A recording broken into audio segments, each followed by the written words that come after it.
It's almost time for the annual Opp Rattlesnake Rodeo. No snakes in the studio, but we do have a lot of snake skin and prints this morning. We have Pam Kyser along with Joni Lolley joining us in studio. Ladies, thank you all so much for joining us. Thank you for having us. Yes, thank you. Pam, we'll start with you. For people who've never heard of the Rattlesnake Rodeo, you had some humble beginnings. Yes. But you're a big deal now. 64th, this is our 64th year.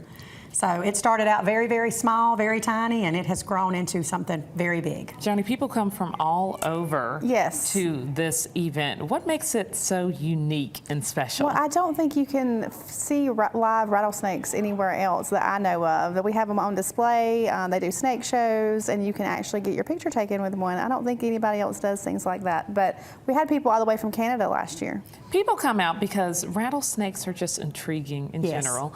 But there's such a cool educational component to it. Absolutely. Talk a little bit about that, Pam. We do. We have educational rattlesnake shows where we have snake handlers that come out, and we have one MC that tells you what to expect if you're out in the woods and what to listen for and what to do if you do hear that rattle. So that's what we try to do, is we try to educate people on what to do if they do encounter this deadly snake. You have some also what I call interesting events, cooking events. What else can people expect? So we have a 5K, we have a beauty pageant, we have snake races, what else? Car race. Car race. The weekend before. Yes, the weekend before.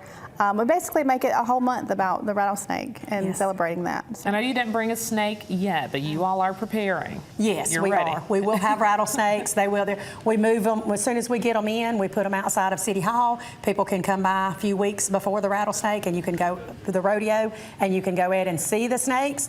And then, of course, we'll move them to the event the weekend of. Joni, I always like to ask this question every single year. Some people are terrified of snakes in general. Why would you still encourage those people? Well, because you can stay away from the snakes. You really can. We keep them behind a gate, but we have food, we have music, arts and crafts. So if you don't like the snakes, you don't have to go near the snakes. So you heard her say that. If you do want to see them, it is your chance to see them up close and personal. But if you're there just to hang out and have a good time, you can do so without running. We've got great live music coming. Yes. Great live music, Tracy Lawrence will be there. Ooh, Tracy Lawrence will be there Saturday. Friday night is Confederate Railroad, and Sunday is Shenandoah.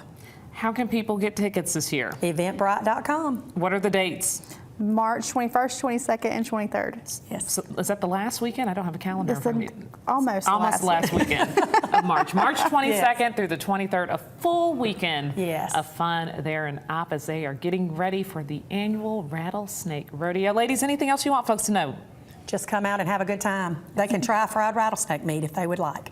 I don't know if I would do that, but yes, that's what we love so much about this event, just the variety, the cooking, the music, the 5K. I'm trying to run down all the educational pieces. There's just so much. Anything you can think of, it's going to happen. It's going to happen there. Rattlesnake Rodeo in Opp, March 21st through the 23rd. Yes, ma'am. This year, go ahead and get those tickets now. It is always a packed house, a packed event. Ladies, thank y'all so much for joining us here Thank now you for having Live. us. We appreciate it.